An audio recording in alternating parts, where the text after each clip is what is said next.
Sir जहाँ तक मुझे लगता है जिन एग्जिस्ट नहीं करते, क्योंकि अगर आप साइंटिफिकली इनको इन्वेस्टिगेट करें कोई इंस्ट्रूमेंट में डिटेक्ट नहीं होते, लेकिन हर कोई लोग क्लेम कर रहे होते हैं यहाँ पे कि मैंने देखा है। और जहाँ तक मैंने साइकोलॉजी पढ़ी है उससे मुझे लगता है कि हर किसी का वहम है ये। It's how you approach things. आप चीज़ों को किस तरह अप्रोच करते हैं ये बड़ा इंपॉर्टेंट होता है। हमें जो जिन्नात के बारे में बताया जाता है वो एक करेक्टर बना के और एक टाइप ऑफ ये एंटिटीज़ हैं जो एग्जिस्ट करती हैं, जो कि हम देख नहीं पाते नेकेड आइज। थोड़ी देर के लिए इसको अलग एंगल से अप्रोच करें। साइंटिफिकली अगर हम देखें, जिन्नात ऐसी एनर्जी है। अच्छा, दुनिया में एनर्जी स्पेक्ट्रम ही है सारा, ये एग्री करते हैं आप? जी। आप भी एनर्जी है एटॉमिक स्केल के ऊपर, मैं भी एनर्जी हूँ। ये लाइट है वो भी एनर्जी है, हवा जो है वो भी एटॉमिक पार्टिकल्स है, अर्थ क्रस्ट भी एक एटॉमिक एनर्जी है। तो हर चीज़ किसी न किसी मैटर से, एटम से बनी है। Anything that is made up of atoms and which is called matter, जो चीज़ फिजिकली एग्जिस्ट करती है, उसको तो हम डिटेक्ट कर लेती है हमारी सारी साइंटिफिक जो मशीन्स हैं। अब हमारी साइंस ने थोड़ी इतनी तरक्की की है कि थोड़ा बहुत हम नॉन मैटर चीज़ों को भी डिटेक्ट करने लगे, यानी कि वो पार्टिकल्स जो कि मास नहीं रखते, जैसे लाइट पार्टिकल्स होते हैं, फोटॉन्स के स्प्रे बीम्स होती हैं, और इस पर रिसर्च भी हो रही है बहुत ज़्यादा। अच्छा, लाइट में भी बहुत सारी लेवल्स होते हैं। लाइट की जो एनर्जी होती है इसके भी बहुत सारे लेवल्स होते हैं। मिसाल के तौर पे एक 10 वाट का बल्ब है, एक 1000 वाट का बल्ब है, एक मे बी लेट से 1 लाख वाट का बल्ब है, एक जो है वो एनर्जी है जो जब आसमान पे बिजली कड़कती है तो आपको नज़र आती है रोशनी। तो सबके लेवल्स है ना। तो आसमान पे जो बिजली चमकती है वो आप डिटेक्ट कर पाते हैं फोटो विजिबल स्पेक्ट्रम में। बहुत सारी एनर्जीज यूनिवर्स में ऐसी होती हैं जो डिटेक्टेबल नहीं है अभी ह्यूमंस की मशीनरी से भी और ह्यूमन आई से भी। अच्छा, तो ये जिन इसमें फॉलो होते हैं जो डिटेक्ट नहीं होते। अब अगर हम और साइंटिफिकली बात करें तो ह्यूमन जो आई है या ह्यूमन की जो ऑब्जर्वेबल फ्रीक्वेंसी है उसके अंदर जो स्पेक्ट्रम ऑफ एनर्जीज आते हैं, spectrum of wavelength of energy आता है। तो अब तक जो ह्यूमंस डिटेक्ट कर पाए किसी भी टाइप की जो वेवलेंथ है एनर्जी की, चाहे वो मशीन से हो चाहे वो ह्यूमन नेकेड आई से, उसमें आपके पास अल्ट्रावायलेट रेज आती हैं, आपने देखा होगा, हम डिटेक्ट कर लेते हैं। और इंफ्रारेड रेज होती हैं हमारे पास, गामा रेज होती हैं, बीटा रेज होती हैं। तो ये जो एनर्जीज होती हैं सारी जो ह्यूमन डिटेक्ट कर पाता है, तो क्या यूनिवर्स में सिर्फ यही एनर्जीज है जो ह्यूमन डिटेक्ट कर पा रहा है? नहीं, इसके अलावा भी बहुत सारी एनर्जी स्पेक्ट्रम्स हैं जो हम अभी डिटेक्ट नहीं कर पाते और हम अभी काफ़ी हद तक एक्सप्लोर कर रहे हैं। ये तो एग्री करते हैं जी। तो अब यूनिवर्स में हमें रिलीजियसली पता चला बाय डिफ़ॉल्ट कि बहुत सारी एनर्जीज ऐसी हैं जो ह्यूमंस डिटेक्ट नहीं कर सकते और ना अभी तक कर पाए, लेकिन वो एनर्जीज एग्जिस्ट करती हैं। उनको रिलीजियसली नाम दे दिया हमने। कुछ को हमने फरिश्ते कह दिया, कुछ को हमने जिन्नात कह दिया। समझाने के लिए, इंफ्रारेड रीजन में जो एग्जिस्ट करती है एनर्जी, जिनको हम जिन्नात कहते हैं, जिन्नात बेसिकली इंफ्रारेड रीजन की एनर्जीज होती हैं। इसको हमें रिलीजियसली बताया गया वो आग से बनी होती है, प्लाज्मा से बनी। लेकिन इंफ्रारेड तो हम डिटेक्ट कर सकते हैं कैमराज से और कुछ हद तक अपनी डिवाइसेस से। अब आती है बात, हम इसको और नैरो डाउन करते हैं, अपनी टॉपिक की तरफ बढ़ते हैं कि जिन्नात इंफ्रारेड से बने होते हैं, तो इंफ्रारेड तो हम डिटेक्ट कर पा रहे हैं। तो क्या इंफ्रारेड भी एक ही टाइप का होता है? एक रेंज होती है, लेकिन हम पूरी रेंज डिटेक्ट कर लेते हैं। नहीं, इंफ्रारेड भी ऐसे इंफ्रारेड्स भी मौजूद है जो हमारे कैमराज और हमारी ह्यूमन आई को डिटेक्टेबल नहीं है। फॉर एग्जांपल, सन की जो पिक्चर है अभी हम कर पाए, उसको भी हम बड़े फिल्टर्स लगा के सन को हम कर पाते हैं। क्या नेकेड आई से आप सन को देख सकते हैं? सन इज़ ऑल इंफ्रारेड। तो बहुत सारी चीज़ें ऐसी हैं जो ह्यूमन आई जो है वो डिटेक्ट नहीं कर सकती, बहुत सारी इंफ्रारेड्स ऐसी के लिए। सर लेकिन मेरा जो मेन मसला हुआ है कि आप बोल रहे ह्यूमन आई डिटेक्ट नहीं कर सकती, कुछ मशीन डिटेक्ट कर लेती हैं, लेकिन हमारे यहाँ ह्यूमन्स क्लेम करते हैं, लोग क्लेम करते हैं कि मैंने देख लिया, लेकिन वो मशीन में नहीं देखता। फिर अब यहाँ आपकी बात सही है। मैंने ऐसे अर्ज़ किया पहले ही कि यहाँ कन्फ्यूजन है कि हमारी approach towards understanding the energy is wrong. हमारी अप्रोच बड़ी ट्रेडिशनल और रिलीजियस है कि जिन्नात ये होते हैं, जिन्नात वो होते हैं, जो हमने अपने बने बनाए मैंने किससे सुने हुए। लेकिन पहले तो हमने साइंटिफिकली समझ लिया कि इंफ्रारेड रीजन में कहीं वो लाया करती हैं। अब वो विजिबल क्यों नहीं होती हमारी मशीन में? देखिए, ये आर्ग्यूमेंट देना साइंस का कि हर चीज़ जो साइंस की मशीन डिटेक्ट नहीं कर सकती वो एग्जिस्ट नहीं करती। Will you agree with this और डिसएग्री विद दिस? नहीं, लेकिन मैं ये कहूँगा कि हर चीज़ जिस चीज़ को मैं डिटेक्ट नहीं कर सकता, जिसको मैं सेंस में नहीं ला सकता, मैं उसका कैसे करूँ कि ये एग्जिस्ट करता है? देखिए, और अब इसमें दो रास्ते हैं। या तो हम ये अप्रोच लें जो साइंस के लोग, साइंटिफिक लोग लेते हैं कि anything which science can not prove, मैं नहीं मानता एग्जिस्ट करती है। एक अप्रोच ये होती है कि ऐसी बहुत सारी चीज़ें हैं जो एग्जिस्ट करती हैं, लेकिन प्रॉब्ली शायद साइंस भी उसको डिटेक्ट नहीं कर पाई। अच्छा, अब क्योंकि वो चीज़ें रिलीजियसली टैग्ड हुई हुई है, तो यहाँ पे इशू खड़ा हो जाता है लोगों को। मसला ये नहीं है साइंस को, मसला ये है कि रिलीजन ने उनका नाम दे दिया, जिन्नात कह दिया उनको। मैं कह रहा हूँ थोड़ी देर के लिए रिलीजन टैगिंग में बैठा दें, साइंटिफिक टैगिंग में बैठा दें। ऐसी एनर्जीज हैं यूनिवर्स में जो अभी तक एक्सप्लोर नहीं हुई, हो सकती तो ठीक है, शायद रिलीजन उनको जिन्नात कहता है, लेकिन हमारी लेकिन रिलीजन खुद वेग है अभी। रिलीजन इतनी डिटेलिंग नहीं देता जो रिलीजियस लोग हैं। रिलीजन तो नहीं कहूँगा, रिलीजन ने इसको टॉपिक को इतना छेड़ा भी नहीं है। ये रिलीजियस लोगों ने बिला वजह उसमें से निकाल लिया है कि भाई हमने जिन्नात को इसी से ढूंढ लिया। उन्होंने जिक्र किया है साइड में, इतनी डिटेल्स कैसे आ गई कि वो बोलते हैं कि बड़े कान, बड़े पैर और वो साइज इनका चेंज हो रहा है। यहाँ पे आती है मेडिकल साइंस जो आपने बात कही कि ये लोगों का वहम या सब को, क्या लोगों ने मेडिकल साइंस और सोशल साइंसेस को इतना स्टडी किया हुआ है? क्या human psychology, human behaviour, human consciousness को इतना स्टडी किया हुआ है? उसके पैरामीटर्स क्या होते हैं, वो किस तरह बिहेव करता है और किन सिचुएशन में वो किस तरह रिएक्ट करता है? अगर ये चीज़ आपने सब पढ़ रखी, समझ रखी अच्छी तरह, फिर आप अगर आपने पढ़ ली तो फिर आप ये दावे ही नहीं करेंगे जो आपने कहा ना लोग करते हैं कि मैंने जिन्नात को देखा है, सर बड़े कान बड़े। होता क्या है, आप कोई भी अनसीन एंटिटी, कोई भी इंसान, ह्यूमन बीइंग, जब उस एंटिटी को रियलाइज़ करता है, मान लेता है ये है, अब उसके बाद उसकी फिजिकल पिक्चर तो होती नहीं, उसका खाका तो होता नहीं, तो उसका सब कॉन्शियस माइंड अपनी नॉलेज की बुनियाद पर, अपनी इल्म की बुनियाद पर उसका एक खाका बनाता है, उसकी पिक्चर बनाता है, उसका कैरेक्टर बनाता है।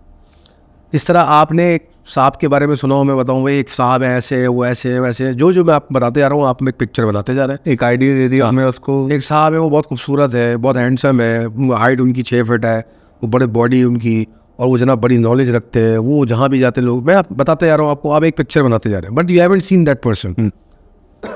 एंड ऑफ द कन्वर्सेशन क्या होगा, आपके माइंड में एक कैरेक्टर बन जाएगा इमेजिनरी, और आपने जिस किस्म के इस तरह के लोग देखे होंगे उनकी आप कैरेक्टरिस्टिक उठा के वो कैरेक्टर बना देंगे।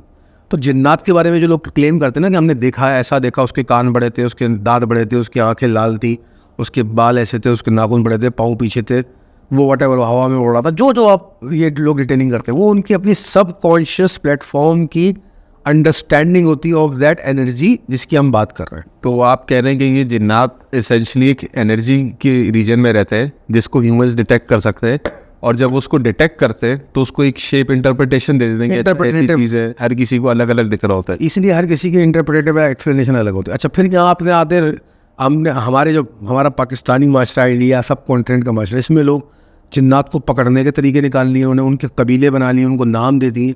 होता क्या है, with the passage of time, जब लिमिटेड नॉलेज या लेस नॉलेज या कम इल्मी जो होती है वो प्रिवेल करती है, तो उसकी ओपिनियंस निकलना शुरू हो जाते हैं, एक्सप्लेनेशन निकलना शुरू हो जाती हैं।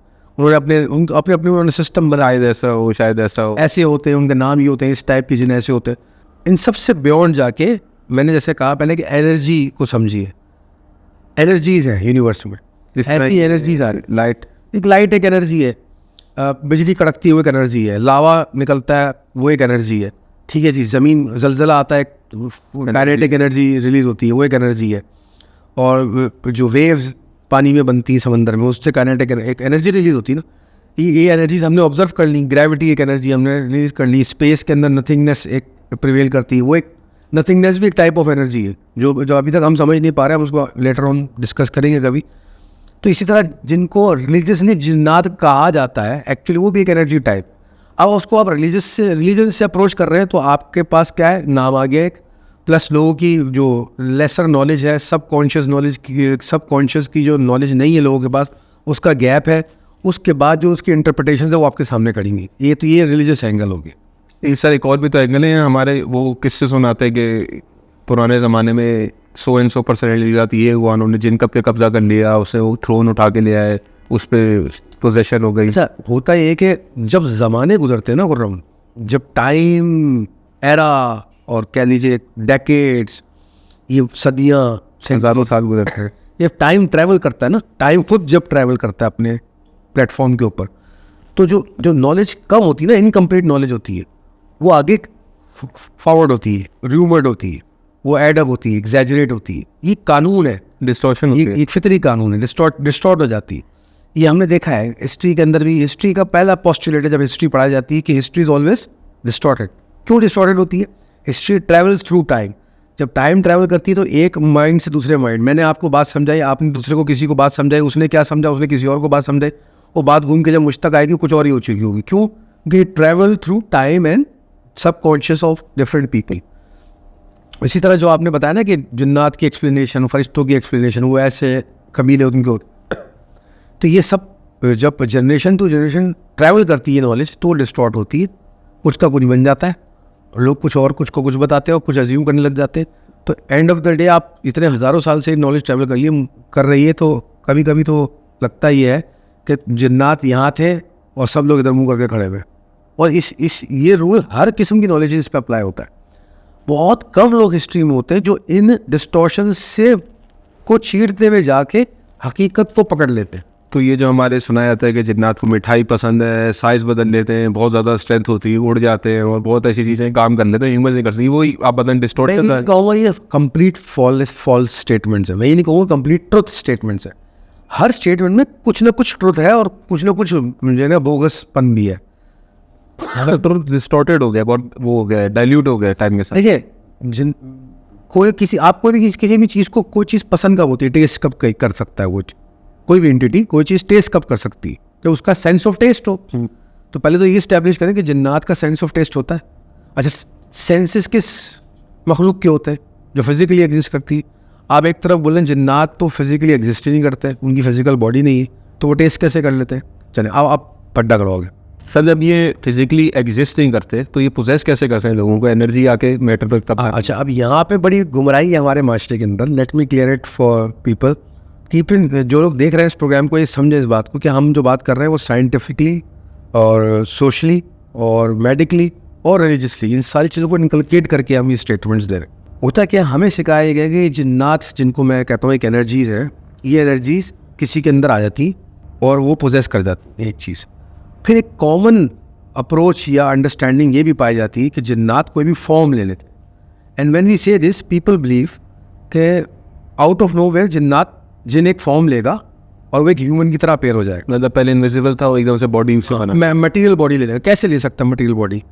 आप ये लाइट जल रही है, एनर्जी है, ये फिजिकल फॉर्म कैसे ले सकती है? ये सिर्फ उस वक्त ले सकती है जब इसको एक मटेरियल बॉडी के अंदर इनकैप्सूल कर दिया जाए, ये किसी मटेरियल बॉडी में पेनिट्रेट करे। खुद से तो नहीं ले सकती, खुद मैटर जनरेट नहीं कर सकती।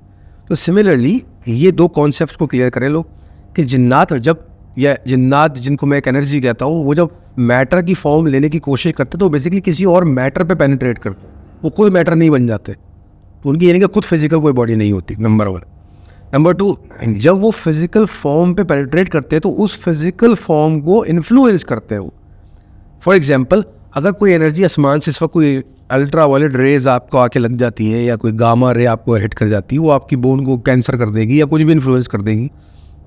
उसने क्या किया? आपकी फिजिकल फॉर्म को इन्फ्लुएंस किया। तो इसी तरह आपके अंदर कोई जिन की एनर्जी पेनिट्रेट कर जाती है तो वो आपको इन्फ्लुएंस कर सकती है। Under that influence you can do anything, जो भी लोग कहते हैं करते हैं। यहाँ तक बात समझ में आए? डायरेक्ट कंट्रोल नहीं होता, इन्फ्लुएंशियल कंट्रोल होता है। Direct control is not the right word. जिस तरह हम ये कह सकते हैं आप लोगों के लिए कि आप धूप पे जा रहे हैं, धूप आपको लग रही है, धूप से आपको गर्मी लगती है तो आपको गुस्सा आ जाता है, आप लड़ाई झगड़ा ज़्यादा करेंगे। आपने गुस्सा आ गया, आप घबरा के चक्कर खाते पसीने से फेंट होकर गिर गए, क्या हुआ? अंडर दैट एनर्जी आप इन्फ्लुएंस होके आपका रिएक्शन चेंज हो गया, बिहेवियर चेंज हो गया। तो जिन्नात अगर कोई एनर्जी है फर्ज करें आपके अंदर पेनिट्रेट करती है तो वो आपको इन्फ्लुएंशियल कंट्रोल आपके ऊपर हासिल कर सकती है किसी हद तक, डिग्री तक। इसी तरह देखा आपने फिल्मों में, जितना लोगों ने सही समझा है, फिल्मों में दिखाते हैं कि वो उसको कैप्चर कर रही है ऐसी एनर्जीज, वो फिर वो लेकिन अपना सबकॉन्शियस भी उसका बोल रहा है, उसको रियलाइज़ करा रहा है। अच्छा, सेल्फ कंट्रोल की बात है। सेल्फ कंट्रोल, जितना शऊर होगा इंसान का उतना वो बॉदर नहीं होगा, उतना लेस कंट्रोल होगा और लेस इन्फ्लुएंस होगा फ्रॉम दैट एनर्जी। अच्छा, ये इससे मुझे ये बात याद है कि ये तभी हमें रिलीजन में ऐसी एक्सरसाइजें बता रही होती है, रोज़ा रखें, सेल्फ कंट्रोल बढ़े आपका, इस तरह। बिल्कुल, रिलीजन में वो ये हमारा अलमिया है कि हमने रिलीजन को उस तरह का तरीके से समझा नहीं, इस तरह में समझना चाहिए।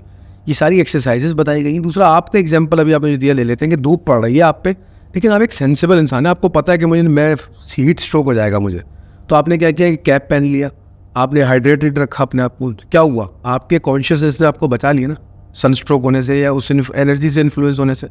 इसी तरह अगर आप बाशऊर इंसान होंगे, आपकी नॉलेज बहुत होगी, आप सेल्फ कंट्रोल रखते होंगे, तो जिन्नात जैसी एनर्जीज आपको इन्फ्लुएंस नहीं कर सकेंगी। नंबर 2, कि जब ये लोग समझते हैं ना कि मेरे पर जिन आ गया क्या मतलब होता है? वो चढ़ के बैठ जाता है आपके ऊपर, लोग यही समझते हैं। और हमारे मुल्क के अंदर बड़े बड़े बाबे नज़र आ रहे हैं जो वो यूं करतब दिखा के यूं चुटकी बजाते और बंदा गायब। अब बेचारी आवाम को पता ही नहीं है, वो डिग आउट नहीं करते कि क्या गेम चल रहा है पीछे, क्या नहीं चल रहा। तो बहरहाल जो भी इस टाइप की एनर्जी आप पे जब पेनिट्रेट करेगी ना, तो एक सर्टन लेवल ऑफ इन्फ्लुएंस लाएगी। अब एनर्जी किसी भी चीज़ पे आ सकती है, ज़रा ये समझने वाली बात है। जिंदा या कोई एनीथिंग, एक पत्थर पड़ा हुआ है उस पर भी एनर्जी, पत्थर पे भी धूप की शॉय पड़ रही है, आप पे भी पड़ रही है। तो एनर्जी का क्या रूल होता है, एनर्जी हर किसी भी चीज़ पे पड़ सकती है, सही। एनर्जी किसी भी चीज़ पे हिट कर सकती है, पेनिट्रेट कर सकती है, इन्फ्लुएंस कर सकती है, प्रोवाइडेड कि वो चीज़ इन्फ्लुएंसेबल हो उस एनर्जी से। अच्छा, प्लास्टिक को मैं मैग्नेट दिखाता रहा हूँ, प्लास्टिक आएगी मैग्नेट की तरफ? नहीं आई। क्यों? क्योंकि प्लास्टिक इन्फ्लुएंस नहीं होती मैग्नेट से। तो अगर आपकी शख्सियत या आपकी जो इंटरनल सोल की एनर्जी है वो इतनी ज़बरदस्त पॉलिश्ड है कि वो जिन में वगैरह वगैरह जादू टोना ये सब काम नहीं करते, ये भी एक लेवल होता है। तो किसी भी ऐसी एनर्जी का आपके ऊपर आना ये एक बड़ी सब्जेक्टिव बात है, बड़ी सब्जेक्टिव बात है। और दूसरा मैंने इंपॉर्टेंट पॉइंट क्या बताया, वो एनर्जी खुद फिजिकल फॉर्म नहीं लेती कभी। जिन विन जो भी इस तरह की एंटिटीज होती है वो कभी फिजिकल फॉर्म लेके नहीं आते, खुद फिजिकल फॉर्म नहीं लेते, वो किसी ऑलरेडी फिजिकल फॉर्म पर इन्फ्लुएंस करते हैं। अच्छा, तो क्योंकि वो फिजिकल फॉर्म पे इन्फ्लुएंस कर रहे हैं तो वो फॉर्म की लिमिटेशन के अंदर ही रह सकते हैं ना। जैसा पोजेशन में हमें बताया था कि वो बंदा उड़ना शुरू हो गया है, ये दीवारों पे चल रहा है। देखिए, हमने भी बचपन से सुना है कि जी जिन आ गया, उस पर बड़ी ताकत आ गई। इसके अंदर ताकत इसलिए आई थी कि उस बंदे की जो एथरिक एनर्जी होती है, जान जिसको हम कहते हैं, उसके अंदर जान कॉन्सेंट्रेटेड हो जाती है। ठीक है, वो अपनी जान को कॉन्सेंट्रेट कर रहा है बिकॉज को एक एनर्जी इन्फ्लुएंस कर, यहाँ तक बात समझ में आती है। या साइकोसिस में चले जाता है, साइकोसिस में चले जाएगा, आवाज़ थोड़ी सी चेंज हो जाती है, ये सारे सिम्टम्स सही है। उसका सबकॉन्शियस माइंड मिसबिहेव करने लगेगा, यहाँ भी बात सही है। लेकिन आप ये कहें कि वो यहाँ खड़ा था, उसने 20वीं मंजिल पे छलांग लगा दी, ये पॉसिबल नहीं है ह्यूमन बॉडी के लिए। अच्छा, अगर उसने लगा भी दी तो वो 20वीं मंजिल से जब नीचे कूदेगा तो वो टूटेगा ही, मरेगा ही, उसकी फिजिकल बॉडी डिस्ट्रॉय हो जाएगी। ऐसा किस्सा आपने भी नहीं सुना होगा कि भाई मैंने ऐसा बंदा देखा जब जिन आ गया, उसने 20वीं मंजिल से छलांग लगाई, ज़मीन पे आके उतरा। कहानियाँ सुनी लेकिन कभी सबूत नहीं मिलता। नहीं, ऐसा कभी नज़र भी नहीं आएगा। अब समझने वाली बात क्या है कि when you are dealing with such kind of entities like जिन्नात, लाइक फरिश्ते या supernatural entities, aliens and all, तो अपनी जो क्लीशेड, कन्वेंशनल, ऑर्थोडॉक्स किस्म की जो थिंकिंग है उससे हट के थोड़ा सा साइंटिफिक ब्लेंड, थोड़ा सा फिलोसॉफिकल ब्लेंड, थोड़ा सा रिलीजियस ब्लेंड, थोड़ा सा स्पिरिचुअल ब्लेंड, जब हर रुख से चीज़ को समझेंगे तो चीज़ समझ में आएगी ना। हमारे माशरे में सॉरी टू से ये जहालत इतनी रची बसी है कि हम चीज़ को एक ही नज़र से देखना चाहते हैं, बार बार देखना चाहते हैं। एज अ रिज़ल्ट हम उसकी क्लैरिटी की तरफ नहीं जाते। इवन हमने देखा कि हम जब इस तरह की गुफ्तगू करते हैं तो काफ़ी लोग आगे खड़े होते हैं, अपने ओपिनियन देते हैं कि ये आप गलत बोल रहे हैं, ऐसा तो है ही नहीं। इतने कॉन्फिडेंस के साथ बोल रहे होते हैं जैसे उनको सब पता है, जबकि हम बोल रहे हैं बार बार कि भाई सब एंगल से देखो तो समझ में आएगी बात। तो बहरहाल हमारा सर, लेकिन जिसको फ़र्ज़ करे बोलता है कि मुझे ये सारे एंगल्स मुझे पता नहीं है, मैं पढ़ना नहीं है, मुझे बस जिन्नात से हिफाजत चाहिए, वो उसके लिए क्या बोलेंगे? देखिए, be clean, be honest, be pure and be to the point. आप सेल्फ कंट्रोल एक्सरसाइज करें, जिस भी लेवल की आपकी नॉलेज है उसमें आप कंटेंट रहें और सेल्फ कंट्रोल रखें और ओपन माइंड रखें। नॉलेज होने का मतलब, जहाँ हम बात करते हैं, मतलब होता है सेल्फ रियलाइज इंसान। कम पढ़ा लिखा लेकिन बाशऊर, ज़्यादा पढ़ा लिखा लेकिन बेशऊर किसी काम का नहीं। जो दुनियावी जानकारी है ये ज़मानत नहीं होती शऊर। व्हेन वी से नॉलेज, तो यूनिवर्सल कॉन्टेक्स्ट में नॉलेज का मतलब होता है कॉन्शियसनेस। वो नॉलेज जिससे आपका कॉन्शियसनेस बुलंद हो, इल्म का इल्म, शऊर बुलंद।